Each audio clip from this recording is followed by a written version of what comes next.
anytime you're dealing with money of any kind, you really need to have like heightened security. There's loads of measures that banks, other financial institutions are going to take with their online platforms and apps and things like that. And they still get hacked. So then, if you're looking at like Noise.Cash, I'm sure those are not in place. And so it makes it a lot easier for people to, hack in and try and take advantage of people.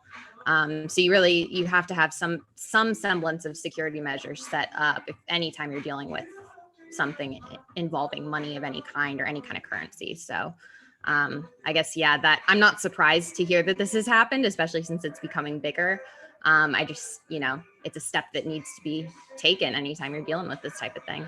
Yeah. And it is inevitable, right? It is. People are going to try and get in there. And this one, it was like attempted, but the actual amount of compromises was quite small. So which is good. That was one good thing for the Bitcoin Cash community, that it seems like those measures had been taken to a reasonably, obviously not, it wasn't totally bulletproof, but I'm sure, and that's a big theme of cryptocurrency. Like, as it gets attacked, instead of getting weaker, it gets stronger, right? It's anti-fragile, right? Like, as more people criticize it or find problems with it, well, the community thinks and they come up with solutions because they say, yeah, that's true, or they need to be resilient against every kind of attack. That was sort of the birth of Bitcoin and cryptocurrency in general, is that there's all kinds of people gunning for it, because people always want to steal money and the government wants to shut it down, and the banks obviously want to do whatever they can to disrupt it if it's disrupting their business.